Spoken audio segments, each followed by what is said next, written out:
はい、皆さん、こんにちは。今日はみんなの日本語初級2の、第26課を勉強しましょう。За хүүхдүүдээ сайн байцгаана уу? Өнөөдөр Японы хэлний Минь нана Нихонго номныхоо 2 дугаар номны 26 дугаар хичээлийг үздэцгээе. За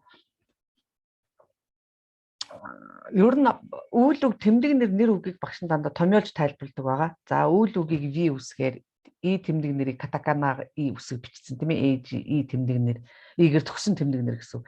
За наа тэмдэг нэрийг мөн ялгаа авахгүй катаканагаар наа бичээд наагаар төгсөн тэмдэг нэр гэж томьёолно. Нэр үгийг нэр үг гэдгээр нь N үсэг гэдгээр нь томьёолоо явуулна. За өнөөдрийн хичээлийн 4-р хичээл нь болохоор in this гэдэг дүрэн байгаа. In this гэдэг нь юу юуны ардаас ордог вэ гэхлээр зэрэг энэ тайлбар дээр үйл үг, тэмдэг нэр үгийн бүгднгийнх нь бүцүү К буюу энгийн хэллэгийн ардаас орно.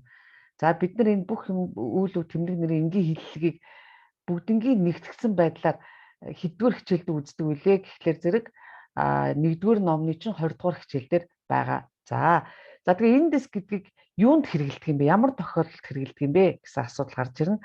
Нийт ерөнхийдөө бол энэ 3 тохиолдолд хэрэгжилж байгаа. За нэгдүг нь Сицмео мотомеро, Рио Смисро. За тайлбарлахыг шаардах. Жишээл энэ юу гэсэн үг вэ гэхээр зэрэг хоцроо төрөөд ирсэн хүнийг асуухтаа чи яагаад хоцорчвоо? Шалтгаанаа хэлдэг гэсэн байдлаар асуухтаа энэ дэска гэж асуух нь. Тэгээ шалтгаанаа тайлбарлах гэдэг дээр нь нөгөө хоцорсон хүн чинь би ингээ автобус ирээгүй юм аа. Автобус ирээгүй учраас ч гэдэг юм уу те. Тэгж шалтгаанаа тайлбарлах үед бас энэ дэс гэж хариулах нь. За дараагийн тохиолдолд нь болохоор жокё митэ хандансру, шисмонсру. За энэ нь болохоор нөхцөл байдлыг хараад дүгнэн хэлэх, асуух. Жишээлбэл шинэ компьютертэй уулзсан байх юм бол тэрийг нь хараад тийм ээ. Чи шинэ компьютер худалдаж аваа юу? Адараши паско каттан дэска гэд энэ дэска гэж асуух нь. Тэгээ тэрэн дээр хариулт нь болохоор зэрэг заавал энэ дэс байгаадах шаардлага байхгүй гэсэн үг тийм. За 3 дугаарх нь жибунга итай кото кёчосру. Өөрийнхөө хэлмээр байгаа зүйлээ хүч нэмэгдүүлж хэлэх, одоо тэрийг л тодруулах гэсэн үг тийм ээ. Жишээлбэл оканега хошин дэсга гэдэг юм уу те. За мөнгө их мөнгө одоо таксан оканега хошин дэсга гэлдэг юм бол те зөндөө их мөнгөтэй болох юмсан гэд хүсэж байгаа юмгаа хэлэхэд өөрийнхөө хэлмээр байгаа зүйлийг хүч нэмэгдүүлж хэлэхэд энэ дэс гэдгийг хэрэгэлдэг байна. За тэгээ юу ч гэсэн хэдүүлээ эхлээд нь энэ 3 тохиолдлыгаа одоо те нэгээр нь задлж авч үзээд жишээтэй нь хараа явчих. За ичибан тийм ээ Сицмео мотомеро Рио Смисро гэсэн. За дууштай окуретан дэска ягаад хоцорсон бэ? Басуга конакаттан дэс. Автобус ирээгүй учраас автобус ирээгүй юм аа. Энэ хариултанд асуултанд ч гэсэн хариултанд ч гэсэн энэ дэс байгаа. За хариултан дээр нь энэ дэс байгаа нь ямар учиртай вэ гэхээр зэрэг энэ хүн чинь хоцорсон шалтгаанаа тайлбарлаж байгаа шүү дээ. Тэгээ шалтгаанаа тайлбарлаж байгаа учраас тэр нь учраас гэж орчуулдаг чинь энэ дэс гэдэг нь. За цүги 2 дугаар тохиолдол нь одоо нөхцөл байдлыг хараад дүгнэн хэлнэ гэсэн тийм ээ. Жокё гэдэг нь нөхцөл байдал гэсэн. Жокё митэ хандансру гэдэг нь дүгнэх. За шисмонсру гэдэг нь асуух гэсэн үг шүү дээ. За тэгээ ингээд цонхоор харсан чи бороо орж илаа. Амега фүттерүн дэска бороо орж байгаа юм уу? Хайсоо дэс тийм ээ орж байна. За энэ тохиолдолд бол хариулт нь заавал энэ дэс байх шаардлага байхгүй шүү дээ. Зүгээр нөхцөл байдлыг хараад дүгнээд хэлж буюу тийм ээ асууж байгаа учраас. Хай жацугива за 3 番ですね. Жибунга итай кото кёчосру. Өөрийнхөө хэлмээр байгаа зүйлээ хүч нэмэгдүүлэх гэж байна. За энэ жишээн дээр болохоор зэрэг куромага хошин дэсга гэж өгүүлбэрээ дуусгах чинь тийм. Тэгээ ер нь японочдод энэ дэс гэдгийг аюух хэрэгэлдэг. Ялангуяа тийм хүсэж байна л да, тэгмээр байна л да, тийшээгээ явмаар байна л да гэдэг юм. Эсвэл энэ техник эвдэрчсэн байна л да, яаж засах вэ гэдэг юм уу. Ийм тохиолдолд дандаа энэ дэс га гэж ардталтан заавал га авч агаад одоо өгүүлбэрээ үргэлжлэдэг байна. Тэгэхээр куромага хошин дэсга гэдэг чигээр машин хүсэж байна л да. Машинтаа болох юмсан гэсэн утгатай байна тийм ээ. Жаацги. За одоо тэгээд хэдүүлээ сая 3 тохиолдлогоо жоохон задлаад жишээтэй үзчихлээ. Одоо үйл үг, тэмдэг нэр үгийн бүх одоо үгнүүдийн маань дандаа бүцүү К буюу энгийн хэллэгийн ардаас орно гэж дээр хэлсэн. За тэгвэл ику гэдэг маань икимас гэдэг энгийн хэллэг тийм ээ. Толны хэлбэр ику. Икундэс явна. Иканай гэдэг маань икимасен гэдгийн энгийн хэллэг. Тэгээ иканайн дэс явахгүй. икатта гэдэг маань икимашта гэдгийн энгийн хэллэг байгаа. Тэгэхээр иттан дэс явсан. Иканакаттан гэдэг нь икимасен дэшта гэдгийн энгийн хэллэг байгаа. Тэгээд энэ иканакаттан дэс яваагүй өнгөрсөн цаг дээр. За иктай гэдэг маань явмаар байна буюу иктай дэс гэдэг илдэх хэлбэрийн энгийн хэллэг нь болох нь. Тэгээд дэсийг авчихлаар чинь зэрэг энгийн хэллэг болчихдог шүү дээ. Тэгэхээр иктайн дэс явмаар байна. Иктакунайн дэс явмааргүй байна гэх юм бол энгийн хэллэг нь иктакунай дэс байсан боловч илдэх хэллэг юм тийм ээ. Тэгвэл энгийн хэллэг нь иктакунайн дэс явмааргүй байна гэсэн үгтэй болчихно. За тэгээ үүлэг орсон жишээнүүдийг хэдүүлээ үзье. За ирээ. Жишээлбэл чикеттога ирэн дэска тасалбар хэрэгтэй юу? Тасалбар одоо хэрэг болох уу гэж асуух гэж байна тийм ээ. Ирүү гэдэг толны хэлбэр дээр буюу энгийн хэллэг дээр орсон байна. За атараши паскон каттан дэска шинэ компьютер худалдаж авсан юм уу? Гэт хүн компьютер авсан байгааг нь хардсан байна тийм ээ. Тэгэн гутаа нөхцөл байдлыг нь хараад хэлж шít. Тэгэхээр энэ нөгөө хоёр дахь тохиолдол гарч ирж байгаа гэсэн. Дайрины чокоретто агэрун дэска. За тэгэл дэлгүүрт явж байгаа чоколад аваад авах худалдаж аваад байгааг нь харчин гутаа хэн чоколад өгөх гэж байгаа юм бэ гэж асуух тохиолдолд ялгаагүй агемас гэдгээр агеру болгоод агерун дэска. Хэнд чоколад өгөх гэж байгаа юм бэ? Сугева ицу нихон икитан дэска. За энэ өгүүлбэр дээр болохоор зөв нэгдүгээр тохиолдол юм уу, хоёрдугаар тохиолдол юм уу, гуравдугаар тохиолдол юм уу гэж бас эргэлздэг. Энэ ямар учиртай гэхээр тэр хүнийгээ хизээ Японд ирсэн, Японд юу хийх гэж ирсэн, хэр хугацаатай ирсэн гэх тэр хүний тухай жоохон тодорхой мэдээлэл авмаар санагдаад ингэж энэ дэска гэж асууж байгаа. За, дооште кайшо ясундан дэска. Яагаад компанида ирээгүй юм бэ? Буюу амарцсан юм бэ? Одоо өнөөдөр ажил дээр ирээгүй юм бэ гэсэн утгатай шүү дээ, тийм ээ. Ясуми гэдэг маань уг нь амралт гэсэн утгатай үг боловч кайшо ясумимас гэх юм бол компанида ирэхгүй байх, ажилдаа ирэхгүй байх. Гакко ясумимас гэдэг юм бол сургуультай хичээлдээ ирэхгүй байх гэсэн утгатай. За тэгээ энэний энгийн хэллэг нь өнгөрсөн цаг дээр хэлэхээр ясунда болдог. Тэгээ ясундан дэска. Тэгсэн чинь хариулт нь атамага итакаттан дэс. Толгоо өвдөд байсан учраас толгоо өвдөд байсан юм аа. За тэгээ энэ хэсэг чинь болохоор зэрэг нөгөө 3 дахь тохиолдол буюу 2 дахь 1 дахь тохиолдол буюу тийм ээ нөгөө шалтгаанаа тайлбарлахыг шаардсан асуулт тавьсан байна шүү дээ. Хай жацугива дараагийн жишээ дооште яакун цкинайн дэска. Яагаад агаар жүлгч асаах байгаа юм бэ? Има декакерун дэс. Одоо гадагшаа авах гэж байгаа маа. Гадагшаа гарах гэж байгаа учраас гэсэн байдалтайгаар хариулсан байна. За цүги. За үйл үгийн хувьд бол ерөнхийдөө иймэрхүү одоо наа хэлбэр байна, үйл үгийн толны хэлбэр байна, тийм ээ, үйл үгийн та хэлбэр байна гэдээ орж байна. За дараагийнх нь болохоор зэрэг и тэмдэг нэр. И тэмдэг нэрийг ингэж тэмдэглэнэ гэсэн байгаа тийм ээ. Эжи гэд катаканагийн и үсгтэй нэмэх эндес гэдэг нь и тэмдэг нэрийн араас яаж эндес залах вэ? За и тэмдэг нэр маань илдэг хэлбэр дээр дандаа л эдгээр энэ цэнхрээр бичигдсэн самук одоо и кунай катта гэдэг чинь ардаас дандаа дис залгацдаг тийм ээ. Тэгэхээр л илдэг болчдөг. А бүх дисүүдийг нь авчихлаар зэрэг энгийн хэллэг болчдөг. Энэ мөн ялгаа авахгүй 20 дугаар хичээл дээр 1-р номны 20 дугаар хичээл дээр ч юм байж байгаа. Тэгээ энэ бүх энгийн хэлбэр дээр болгоцсон тэмдэг нэрийнхээ араас л энэ дис залгачна гэсэн үг шүү дээ. Самуин дис хүүтэн байна. Самукунайн дис хүүтэн биш. Самукаттан дис хүүтэн байсан. Самукунакаттан дис хүүтэн биш байсан гэж орж ирж байна. За тэгээд энэ хүүтэн гэдгээрээ жоохон задлаад өгүүлбэр дотор орсон тийм жишээнүүдийг үзье. За тэгээд Японд очихлоор японочууд ер нь ихэвчлэн ер нь баг бүх японочууд л асуудаг л да. Монгорова самуин дэска. Монгорова самуид ишөө гэл те. Монгол хүүтэн бицтэй. Монгол хүүтэн үү өдр гэж асуудаг. За тэгэхэд ямар хариултууд байж болох вэ? Энэ хүүтэн гэдэг үгийгээ хэдүүлээ ашиглаад өгүүлбэр зохио. За өвөл мэдээж хэрэг Монгол маш хүүтэн байдаг те. Тэгэхээр фуюва тотемо самуин дэс. Тэгээд тотемо гэдэг нь маш гэсэн утгатай. Нацува самукунайн дэс. За 100 бол хүүтэн биш гэсэн үг те. Кёнэн ва самукаттан дэс. Өнгөрсөн цаг дээр хэлэх гэж байна. Өнгөрсөн жил хүүтэн байсан. Тэгэхээр одоо энэ жил арай гайгүй байгаа юм биш хэлэх нь шүү дээ тийм ээ. За ототошива самукунакаттан дэс. Ототоши гэдэг нь уржнан жил гэсэн үг тийм ээ. Уржнан жил хүүтэн биш байсан гэдэг өнгөрсөн цаг дээр өгүүлсэх чинь. Тэгээд бас ялгаа авахгүй энэ дэсээ залганаа. Хай じゃあ次、なтэмдэгнэрですね。な形容詞は、ですね、いつも名詞と同じですね。За, на тэмдэгнэр нь үргэлжил нэр хүнтэй адилхан хуурж идэг. За, эхлээд на тэмдэгнэрээ анхаарал таарч, Кирейна гэдэг тэмдэгнэрийг жишээ олгосон багш нь. За, Кирейна гэдэг дээр энэ дэсийг залгахад ер нь на тэмдэгнэрийн наа чинь дандаа алга болдог, дандаа гээгддэг тийм ээ. А гэтэл энэ дэсийг залгах үед бол на ямар ч тохиолдолд одоо гээгдэхгүй л гэсэн. Зүгээр сайхан гэж хэлмээр байгаа юм бол энэ дэсээ залгаж хэлэх юм бол Кирейнан дэс гэж хэлнэ. За тэг Кирейжанай гэд энгийн хэлхийг хараас энэ дэс залгана. Тэгэхээр сайхан биш. Кирейдатта дэс гэвэл сайхан байсан. Кирейжанакатта дэс гэвэл сайхан биш байсан гэд өнгөрсөн цаг дээр. За тэгээд энэ тэмдэглэгээн дээр на тэмдэгнэрийн на гээгдэхгүй шүү гэд энэ дээдлийн хэсгэж хэлээд байгаа тийм ээ. За зүгий. За тэгээд энэ Кирейна гэдгээрээ бас багш нь үйлдвэрт орсон тийм жишээ оруулсан байгаа.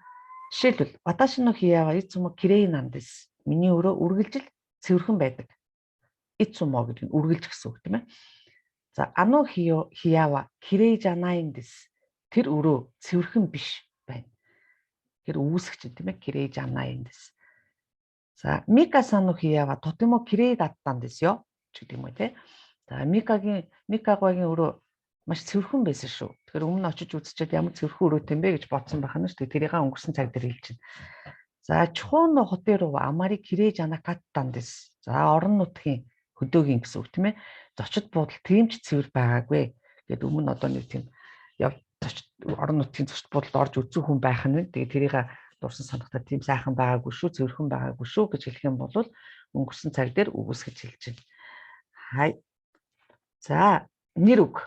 За, нэр үг маань түрүүн сая багш нь хэлсэнчлэн наа тэмдэгнэр нэр үг хоёр найзууд юм шиг дандаа адилхан хуурж явдаг тий. Тэгэхээр нэр үгийн араас заавал хүчээр наа залгаад эндис гэх юм. За, бёки. За, энэ өвчтөе хүн байна. Өвчин гэсэн утгатай нэр үг. Тэгэхээр өвчтөе гэж хэлэх юм бол бёки нандис. Заавал наа залгаж иж энэ дэсийг хэлэх нэ.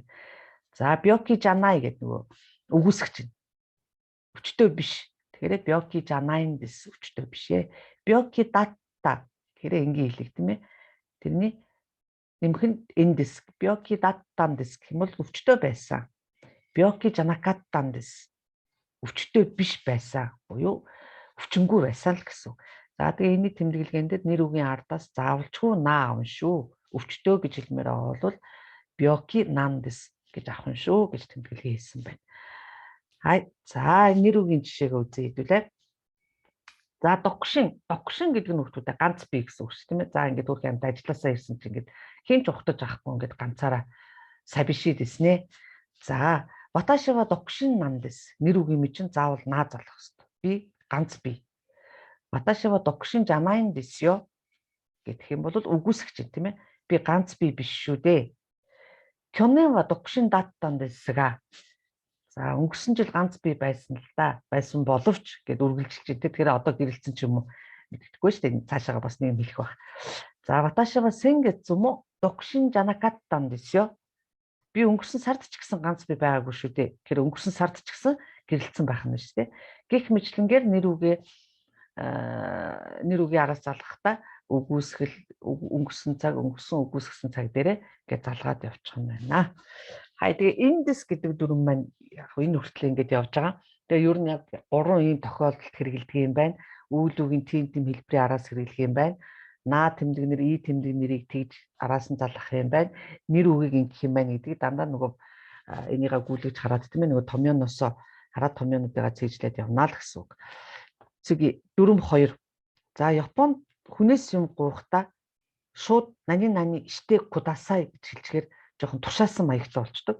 Жишээлбэл та энийг уншаад өгөөч, энийг өргөлцөөд өгөөч, энийг хийгээд өгөөч, энийг тэгээд өгөөч гэхдээ ийдгээр зөөлөн асуухтаа үйл үгтэй итадакемасен ка гэж асуудаг. За тэгээд тэрнийхээ урд би тэгчгээд байна л да. Би тийм одоо юм авмаар байна л да ч гэдэг юм уу. Тэр хүслээ бичихтэй энэ дэсга гэж заавал хэлээд тэгээд тэ итадакемасен ка. Жишээлбэл ширёга хошин дэсга окутте итадакемасен ка. За бичиг баримтыг авахыг хүсэж байна л да. Хүсэж байгаамаа. Илгээгээд өгөхгүйц гэж асууж байна тийм ээ. Каки катага вакаранайんですが教えていただけませんか? За бичих арга гэсэн үг тийм ээ. Каки ката. Ер нь ямар нэгэн үгний масыг хаяад үйл үгний масыг хаяад ката залгахчлаар тэр үйл үгийг үйлдэлийг хийх арга гэдэг юу болчих байгаа байхгүй тийм. Какимас гэдэг чинь бичих гэсэн үг. Тэгээ каки ката гэхээр бичих арга. Бичих аргыг ойлгохгүй байна л да. Заагаад өгөхгүй биз тэгэхээр ошимас гэдгийг тэ хэлбэртэй ургацсан байна. Тэгээд итадакимасенка. Хай. За энэ дээрээ жоохон гүнзгийрүүлсэн бас нөгөө жишээ үзээд явчих. За шүд өвцөө. За шүд өвцөн тохиолдолд яг хаага итайн дэсга и хайшаа ошите итадакимасенка. За шүд өвдөд байгаа юм л да. Сайн хэмж заагаад өгөхгүйц гэж бууж байна тийм ээ. За дараагийнх нь за эмнэлэг явах боллоо гэж бодоход тийм ээ. Эмнэлгийнхаа байршлыг мэдэхгүй. Тэгэхээр тэр тохиолдолд яаж асуух вэ? Бёин но башиога вакаранайんですが教えていただけませんか? Эмнэлгийн байршлыг мэдэхгүй байгаа юм л да. Заагаад өгөхгүйц гэсэн маягаар хүнээс юм гуйх нь. Тэгээ ер нь Японд ингээд ямар нэгэн үйлийг та надад хийгээд өгөөч гэж гуйхтаа нани шите итадакимасенка гэх юм бол айгүй гоё ийдэг зөөлөн сонсогдох нь.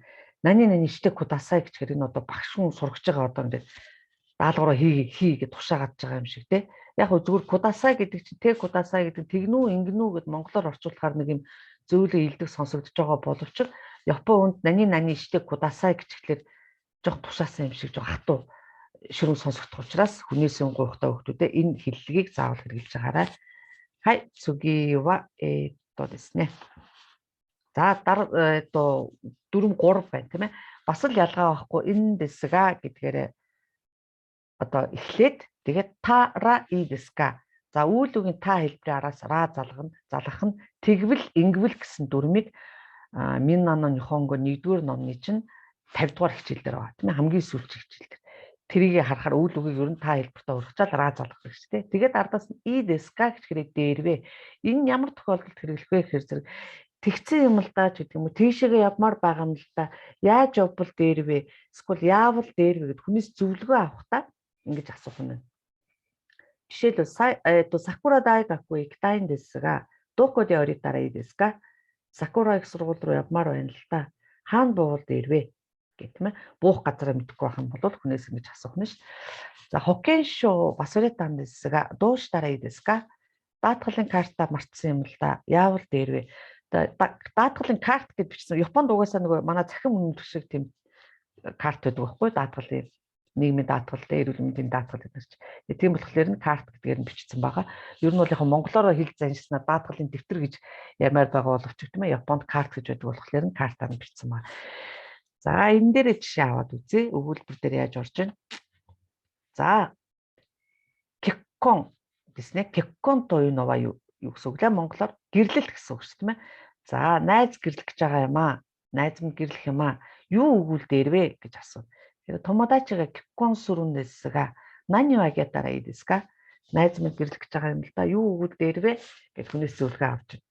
За мөн ялгаа байхгүй. Кеккон шики гэдэг чигээр ёслол болчихж байгаа. Кеккон гэдэг маань гэрлэлт, кеккон шики гэхээр гэрлэх ёслол. Кеккон шикийн икун дэсга донна фуку гитара ий дэска? За гэрлэх ёслолд очих юм л да. Ямар хувц өмсвөл дээрвэ гэж зөвлөгөө авч байна тийм ээ. За иймэрхүү одоо хэллэгээр одоо хүнээс зөвлөгөө авна. Тэгж одоо энийг ингэж энэ захиа ирсэн юм л да. Ханц мэдэхгүй учраас уншаад өгөхгүй гэж гэдэг юм уу те. Хүнд янз бүрийн л одоо хүнээс зөвлөгөө авна. Эсвэл яавал дээрвэ? Энэ гэрэл ундарчлаа. Энийг яавал асаах вэ гэдэг юм уу.